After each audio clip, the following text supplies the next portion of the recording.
Hello students, welcome to magnet brains. मैं रूपाली वर्मा।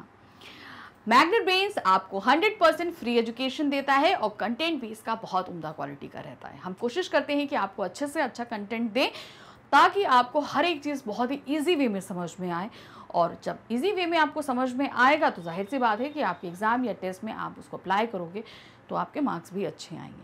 तो जब कंटेंट अच्छा मिल रहा है, वो भी 100% फ्री मिल रहा है, तो लाभ उठाते रहिए।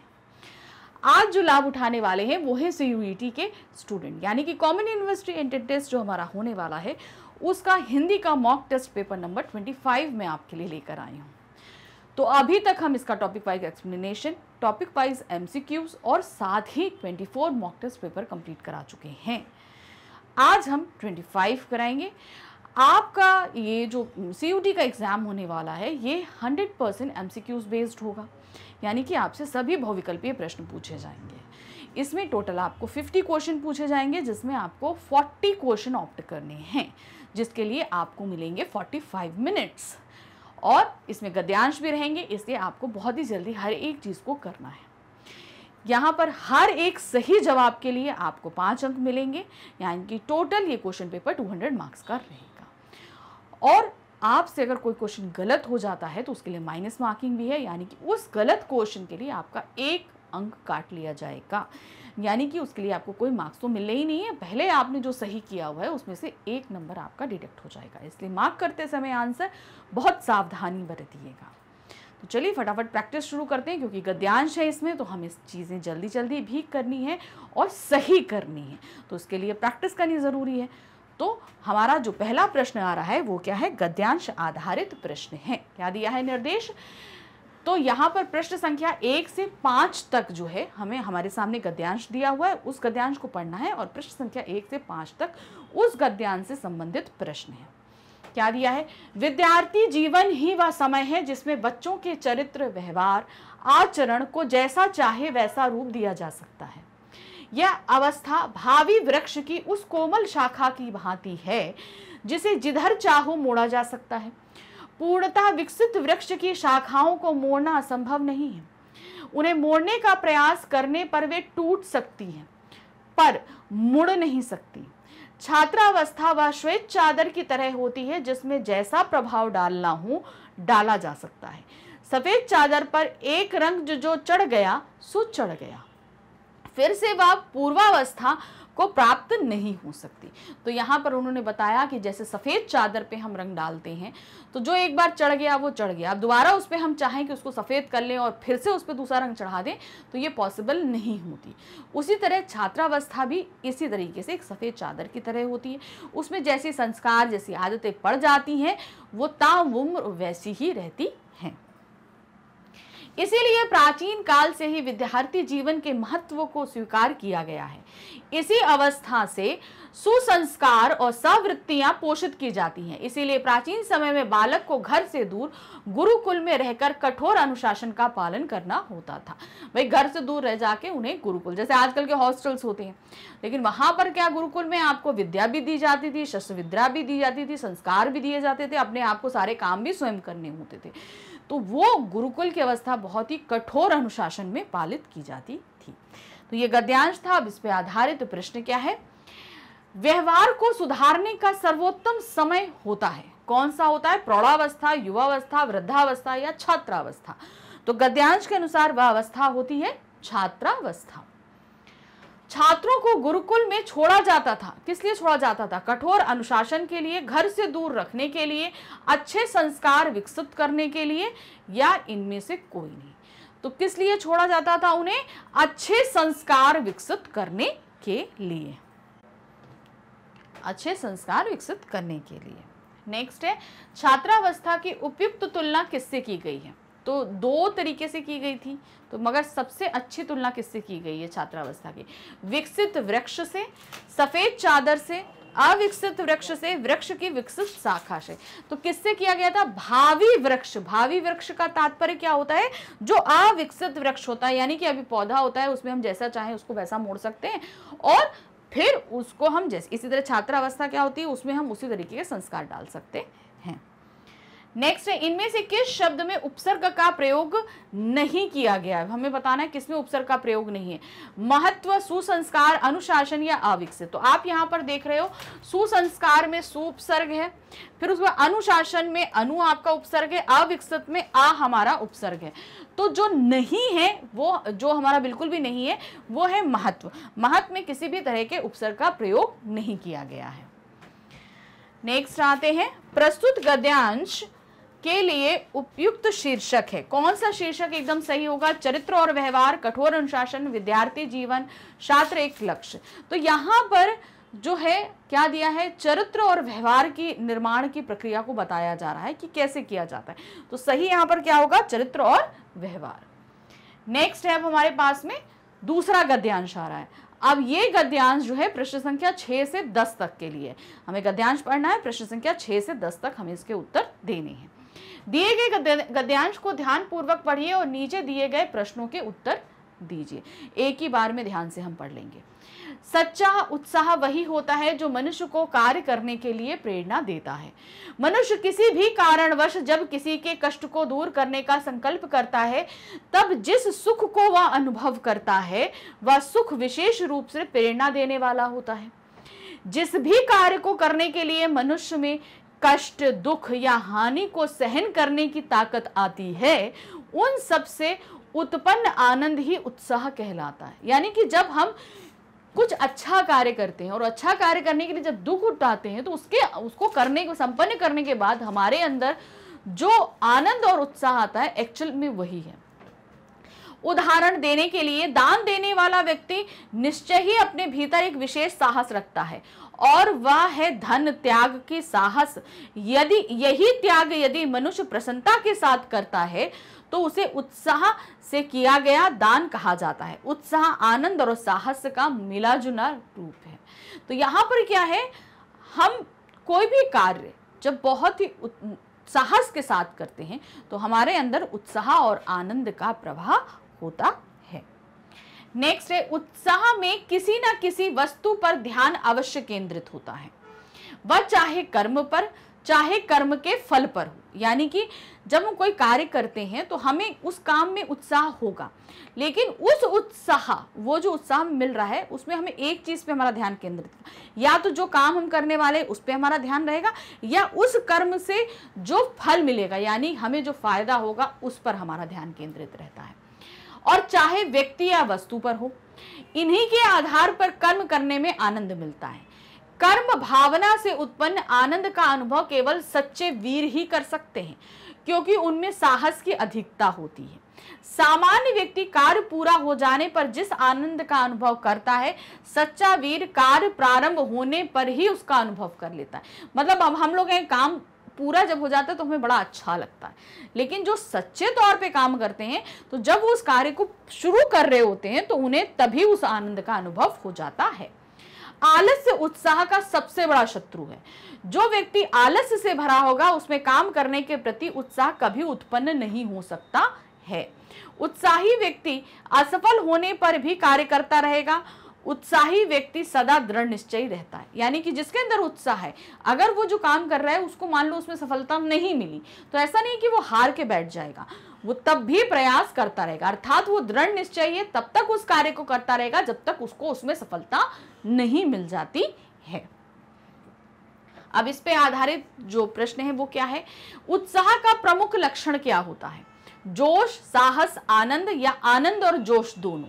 तो यहां पर जो होगा वो है आनंद और जोश दोनों ही होता है। सच्चे वीर वे होते हैं जो फल पाने के लिए उत्साह दिखाते हैं, जो कर्म भाव से उत्साह दिखाते हैं, जो निष्काम भाव से उत्साह दिखाते हैं, जो आनंद विनोद के लिए उत्साह दिखाते हैं। तो सच्चे वीर कौन होते हैं? जो कर्म भाव से उत्साह दिखाते हैं, जिन्हें काम करने की जो फीलिंग होती है उसमें मजा आता है। उत्साह के मार्ग में सबसे बड़ी रुकावट क्या है? दुख, निराशा, वैराग्य या आलस? तो सबसे बड़ा जो रुकावट है वह है आलस्य। सच्चा उत्साह वही होता है जो मनुष्य को कार्य करने के लिए प्रेरणा देता है। उपवाक्य का प्रकार बताइए। अब हमें यहां पर क्या है, सच्चा उत्साह वही होता है जो मनुष्य को कार्य करने के लिए प्रेरणा देता है। तो अब यहाँ पर जो मनुष्य को कार्य करने के लिए प्रेरणा देता है ये उपवाक्य है। ये कौन सा उपवाक्य होगा हमें बताइए, प्रधान उपवाक्य, विशेषण उपवाक्य, क्रिया विशेषण उपवाक्य या संज्ञा उपवाक्य।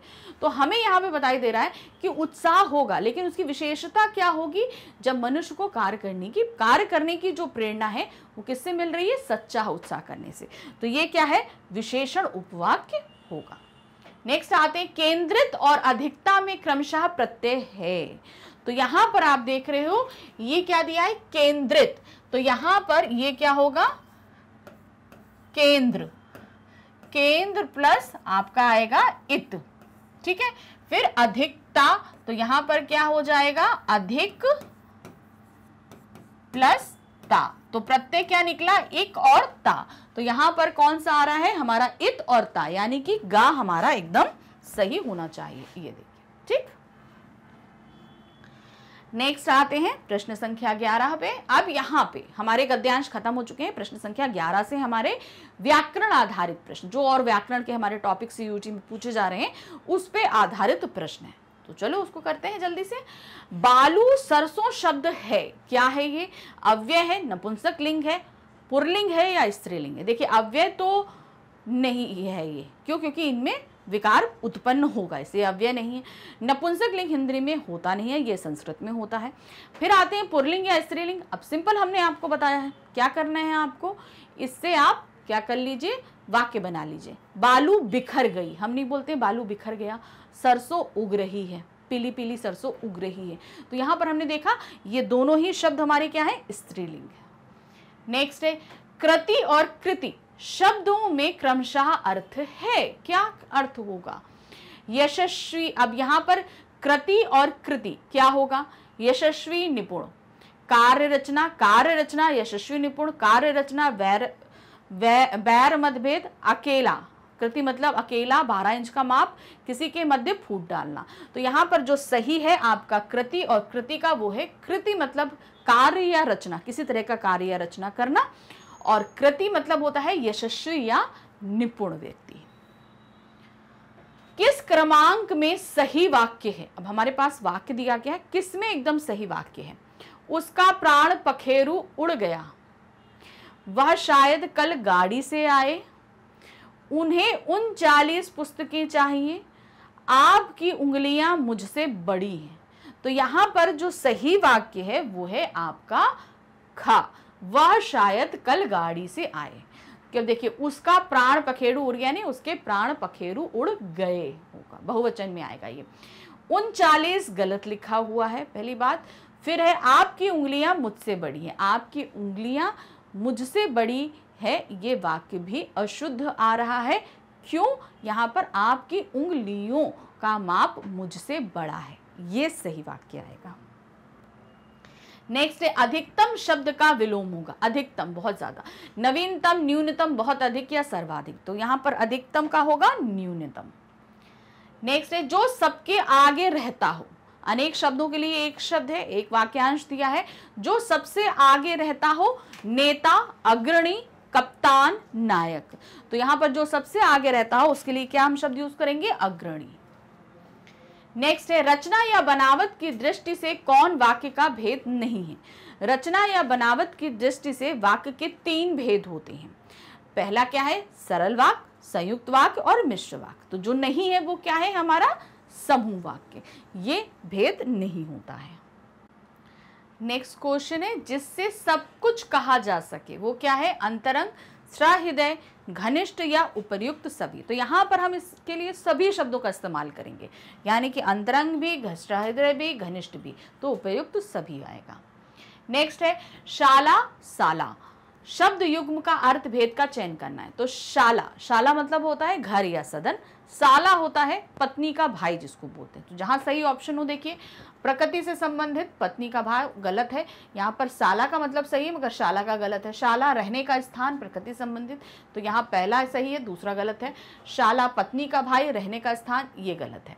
तो सही इसके बाद क्या आएगा, शाला मतलब घर या सदन, साला मतलब पत्नी का भाई। तो यहाँ पर घा वाला ऑप्शन हमारा एकदम सही आ रहा है। नेक्स्ट है किस क्रमांक में अशुद्ध वाक्य है। अब हमें अशुद्ध वाक्य को, अभी तक हम शुद्ध वाक्य ढूंढ रहे थे, अब हमें अशुद्ध वाक्य ढूंढना है। क्या है? मुकेश सड़क पर चलते चलते रुक गया, ये सही लग रहा है। नासा में इस यंत्र की उत्पत्ति पिछले वर्ष हुई, ये हमें गड़बड़ लग रहा है। दूसरा आते हैं, पेड़ पर लगभग 1 दर्जन आम है, सही है। उसकी आंखों से आंसू बहते हैं, ये भी सही है। तो गलत यहाँ पर जो आ रहा है वो है खा। यहाँ उत्पत्ति की जगह क्या होगा? निर्माण, वहां पे कोई चीज पैदा थोड़ी ना हो रही है। तो नासा में क्या होगा? नासा में इस यंत्र का निर्माण पिछले वर्ष हुआ, तो ये हमारा अशुद्ध वाक्य है। नेक्स्ट आते हैं, कविता में मुक्त छंद का प्रयोग किसने आरंभ किया? किसने मुक्त छंद का प्रयोग आरंभ किया था? निराला, पंत, केदारनाथ या भगवती प्रसाद मिश्र? तो यहाँ पर जिसने शुरू किया था वो थे निराला, अर्थात सूर्यकांत त्रिपाठी निराला जी ने मुक्त छंद का इस्तेमाल शुरू किया था।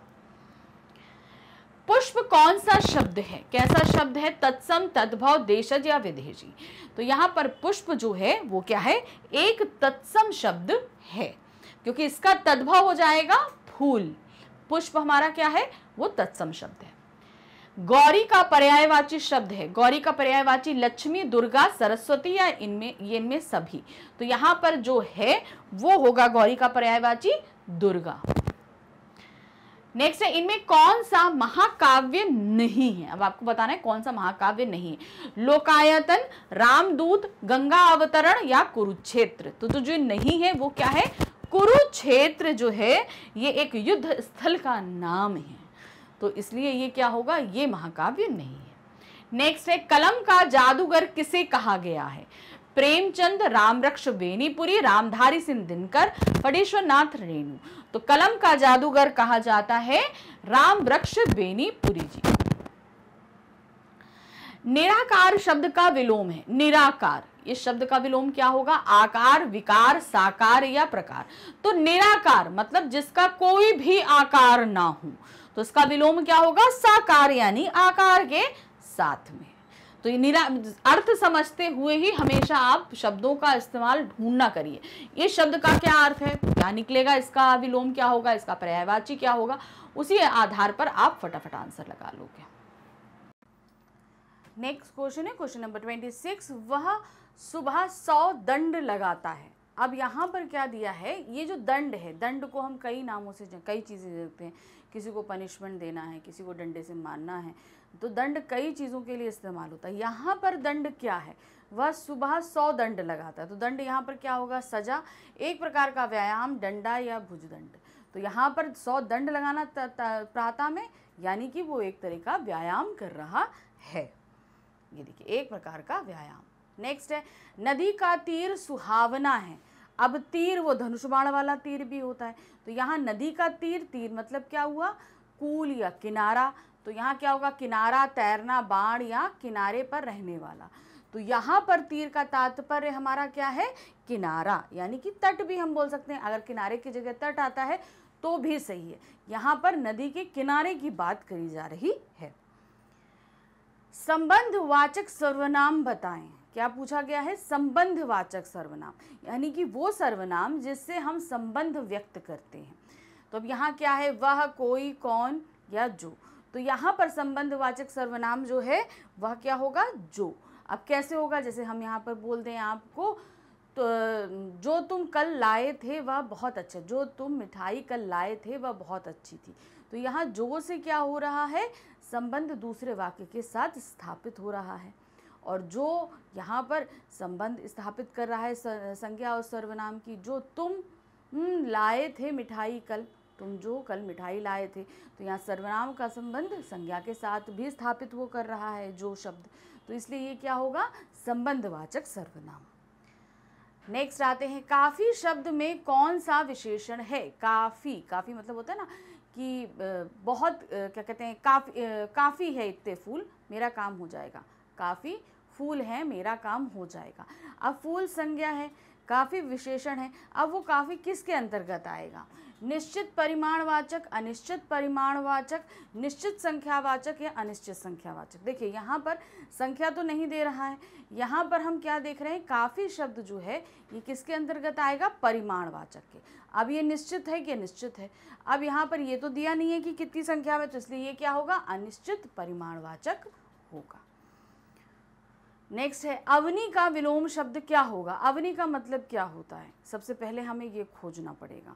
तो अवनी क्या हुआ, अवनी मतलब धरती या पृथ्वी। अब इसका विलोम क्या होगा, यहाँ क्या दिया है, धरती पृथ्वी अंबर जल, तो यहाँ पर सीधे सीधे है, उसका विलोम क्या होगा, अंबर। अंबर मतलब क्या हुआ, आकाश। नेक्स्ट आते हैं अथ का विलोम शब्द है। अथ, अगर आप लोग जो है कुछ आपके जो सांस्कृतिक बुक्स वगैरह होती हैं, अगर उनको आप पढ़ते हो तो अथ उसमें कई बार इस्तेमाल किया जाता है।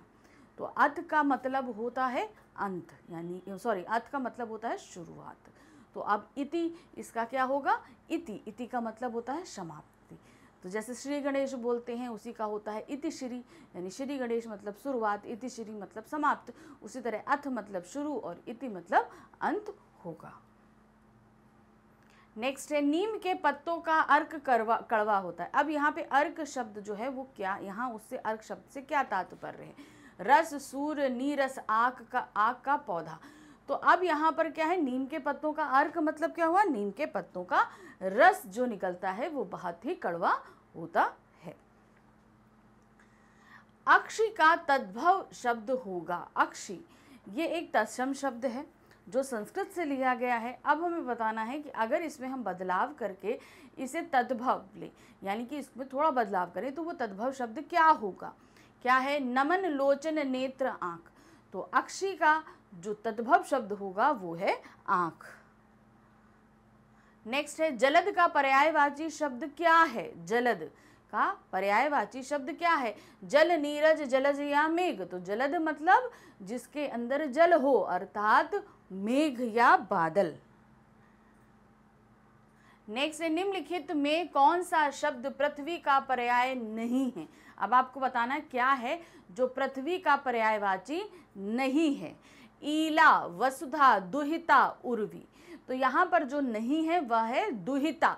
दुहिता जो है वो किसका पर्यायवाची होता है, वो होता है पुत्री का।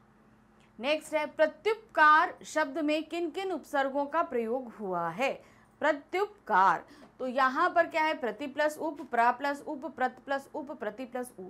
तो यहाँ पर क्या हो रहा है, आप देख रहे हैं प्रत्युपकार ये शब्द दिया है, तो यहाँ पर क्या है, प्रति प्लस उप प्लस कार। तो यहाँ पर सही हमारा क्या है, प्रत्युपकार, यानी कि का जो है वो सही आ रहा है।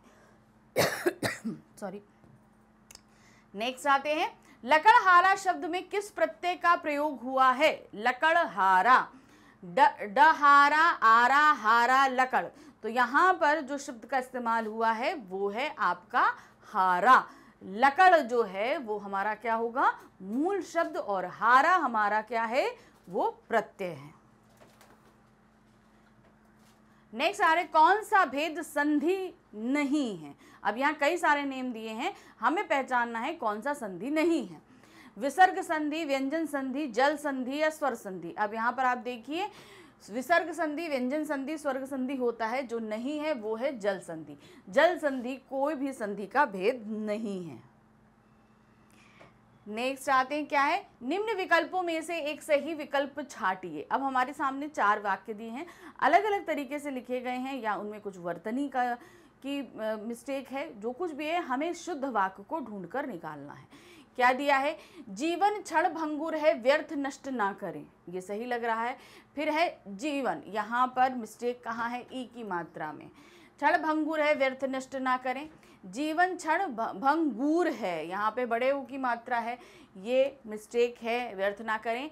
जीवन क्षण भंगुर है, यहाँ पे छ लगा दिया, छतरी वाला, जबकि छ होता है। तो यहाँ पर जो सही है वो क्या है, पहला वाला, जीवन क्षण भंगुर है, व्यर्थ नष्ट ना करें। नेक्स्ट आते हैं जगत शब्द में लिंग है। जगत शब्द में कौन सा लिंग होता है, पुल्लिंग, नपुंसक लिंग, स्त्रीलिंग या इनमें से कोई नहीं। सिंपल क्या हमने आपको बताया है, जब भी कहीं लिंग या वचन को लेकर आप उलझें, सिंपल तरीका है, आप उसका वाक्य बना लीजिए। जैसे ही आप वाक्य बनाएंगे आपको तुरंत उसका उत्तर मिल जाएगा, क्योंकि क्रिया हमें ये डिफाइन कर देती है कि ये स्त्रीलिंग है, पुल्लिंग है, एक वचन है, द्विवचन है, बहुवचन है, जो कुछ भी है वो उसी समय डिसाइड कर देता है। तो जगत है तो हमारा वो है पुल्लिंग शब्द। इनमें से एक वचन बहुवचन का कौन सा युग्म सही नहीं है? क्या होगा? सही नहीं है। क्या दिया है? घोड़ा, घोड़े, सही है। आंसू, आंसुओं, आंसू अपने आप में एक बहुवचन शब्द है, उसका बहुवचन नहीं होता है, तो इसलिए ये मिस्टेक है यहाँ पर।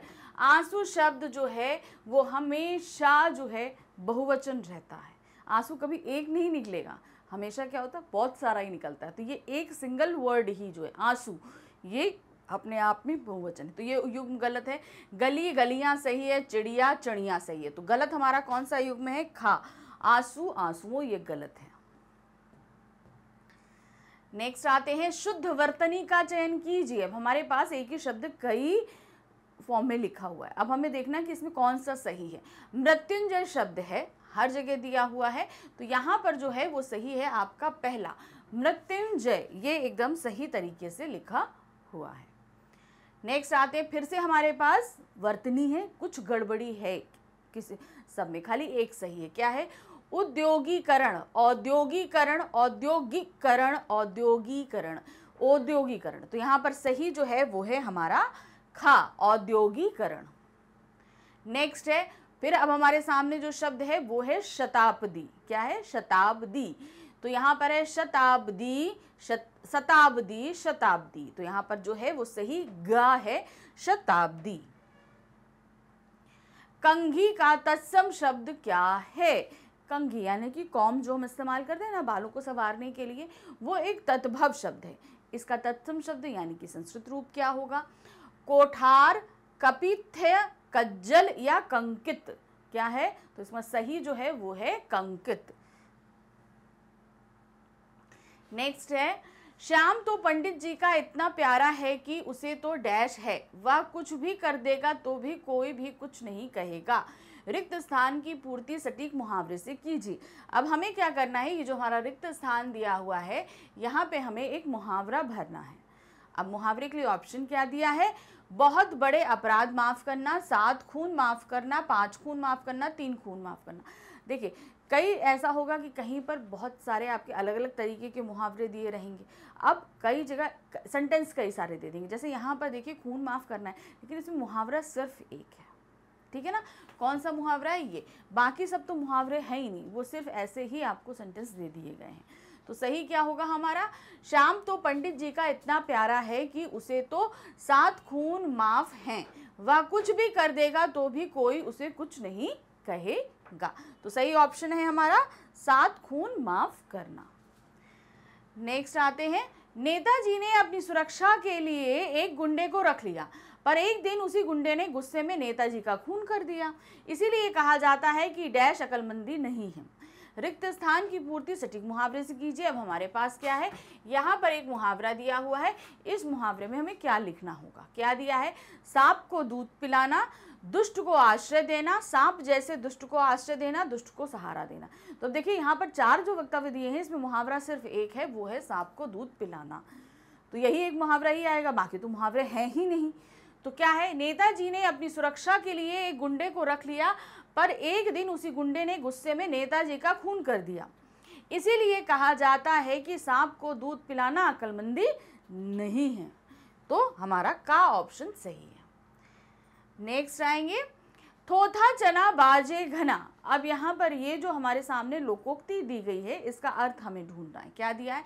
खाली व्यक्ति बातें अधिक करता है, थोथे चने में अधिक आवाज आती है, गुणहीन व्यक्ति अधिक दिखावा करता है, मूर्ख व्यक्ति वाचाल होता है। तो क्या है? थोथा चना बाजे घना, इसका अर्थ होगा गुणहीन व्यक्ति अधिक दिखावा करता है, अर्थात जिस व्यक्ति के अंदर ज्यादा गुण नहीं होते हैं वो अपने आप को शो ऑफ ज्यादा करेगा, यानी वो दिखाएगा कि मैं इतना सब कुछ कर लेता हूँ। तो यहाँ पर क्या है? थोथा चना बाजे घना, अर्थात गुणहीन व्यक्ति अधिक दिखावा करता है। नेक्स्ट है, बोया पेड़ बबूल का आम कहाँ से हुए। अब यहाँ पर ये लोकोक्ति दी गई है, इसका अर्थ ढूंढेंगे क्या है। बुरे कर्मों का परिणाम अच्छा नहीं हो सकता। बबूल का पेड़ आम के पेड़ से अच्छा होता है। बुरे कर्मों की अपेक्षा कलंकित होना अधिक बुरा है। बबूल का पेड़ आम के पेड़ जैसा होता है। तो यहाँ पर क्या है, बोया पेड़ बबूल का आम कहाँ से हुए। तो इसका सही ऑप्शन है बुरे कर्मों का परिणाम अच्छा नहीं होता। जब आपने अगर पेड़ बबूल का बोया है, मान लीजिए लिटरली आप हम उसी कहावत पे अगर चलें तो क्या होगा, हम यहाँ पर एक हमने पेड़ बोया जो बबूल का पेड़ था। तो बबूल का पेड़ हम सभी को पता है कांटे देता है, वो फूल कभी नहीं देगा, फल कभी नहीं देगा। तो उस कंडीशन में जब आप वो बड़ा होगा तो क्या होगा, आपको कांटे ही तो मिलेंगे। आम का पेड़ बोएंगे तो आपको आम मिलेगा। तो वही चीज़ है, आप अच्छे कर्म करोगे तो उसका परिणाम अच्छा होगा, आप बुरे कर्म करेंगे तो आपको उसका परिणाम भी बुरा होगा। तो वही कहा जा रहा है, यानी बोया पेड़ बबूल अर्थात बुरे कर्मों का परिणाम आम कहाँ से होए, अच्छा नहीं हो सकता। तो सही ऑप्शन है हमारा का। नेक्स्ट है हमारा, राजू ने अपने ऑफिस में डैश हुआ है, उसमें सभी तरह के लोग हैं, रिक्त स्थान की पूर्ति सटीक मुहावरे से कीजिए। अब हमारे पास जो ये रिक्त स्थान दिया गया है, यहाँ पर हमें एक मुहावरा फिल करना है जो नीचे दिया है। भानुमति का कुनबा जोड़ना, अलग अलग तरह की चीज़ें जोड़ना, अलग अलग तरह की चीज़ें इकट्ठा करना, भानुमति का खजाना जोड़ना या इकट्ठा करना। तो यहाँ पर क्या होगा, राजू ने अपने ऑफिस में भानुमति का कुनबा जोड़ा हुआ है, उसमें सभी तरह के लोग हैं। अब देखिए यहाँ पर कई चीज़ें आ सकती हैं, हमें नहीं समझ में आ रहा कि मुहावरा क्या आएगा, लेकिन जब हम दूसरा वाक्य पढ़ रहे हैं अर्थात उसमें सभी तरह के लोग हैं, तो यहाँ भानुमति का कुनबा मतलब एक इधर से चीज़, एक उधर से चीज़, एक उधर से चीज़ लेकर ऑफिस में, तो तरह तरह के जो कल्चर्स हैं और सोच विचार के लोग हैं उसने अपनी ऑफिस में इकट्ठा कर रखे हैं। तो इसीलिए बोला गया है कि बहुत तरह तरह के लोग इकट्ठा किए अर्थात भानुमति का कुनबा जोड़ रखा है। तो ये सही हमारा ऑप्शन होगा। तो इस प्रश्न के साथ हमारा ये प्रश्न पत्र खत्म हुआ। हमने अभी तक आपको 25 मॉक टेस्ट पेपर करा दिए हैं, आप सभी की बहुत अच्छे से प्रैक्टिस हो गई है। कोशिश करिए कि इनको कई बार सॉल्व करिए जब तक आपके एग्ज़ाम नहीं हो जाते। आपकी स्पीड जो है वो बिल्डअप होगी और चीज़ें आपको समझ में भी बहुत अच्छे से आएंगी। तो ये सब चीज़ें जो हमने आपको चैप्टर जितना भी टॉपिक्स हमारे दिए थे, सभी टॉपिक वाइज हमने एक्सप्लेनेशन दिए हैं। हर टॉपिक के अलग अलग MCQs हैं आपके पास में। आपके पास 25 मॉक टेस्ट पेपर हैं। तो ये सब आपको जो मिलना है वो कहाँ मिलेगा, उसके लिए आपको आना होगा हमारे चैनल मैग्नेट ब्रेन्स पे। जब आप यहाँ पर आएंगे तो आपको क्या मिलेगा, इस तरह का एक पेज सिंपल आप यहाँ पर देखेंगे CBSE K-12 इंग्लिश लिखा है, इसी रो में आप नीचे आ जाओगे। जब तो यहाँ पर देख रहे हैं CUET दिया है, बस इसे आपको क्लिक करना है। जैसे ही आपने इसे क्लिक किया, CUET में पढ़ाए जाने वाले सभी सब्जेक्ट्स के लेक्चर्स आपके सामने हैं। हम आपको पढ़ा रहे थे हिंदी, CUET हिंदी, यहाँ पे वॉच नाउ है, इसे क्लिक करेंगे। क्लिक करते ही पूरी प्लेलिस्ट आपके सामने है। अब आपको करना क्या है, जो भी टॉपिक देखना है, MCQs देखने हैं, मॉक टेस्ट देखना है, जो भी देखना है, बस आपको क्लिक करना है। क्लिक करते ही आपका वीडियो स्टार्ट होगा। वीडियो देखिए, अच्छे से टॉपिक को क्लियर कीजिए, प्रैक्टिस कीजिए, जो करना है वो करिए, 100% फ्री। इसके लिए कुछ भी आपको नहीं देना है, बस करना है हमारे चैनल को लाइक, सब्सक्राइब और शेयर। अच्छे से कोशिश करते रहिए, प्रैक्टिस करते रहिए, यकीन मानिए एग्ज़ाम बहुत अच्छा जाएगा। Thank you for watching, bye bye.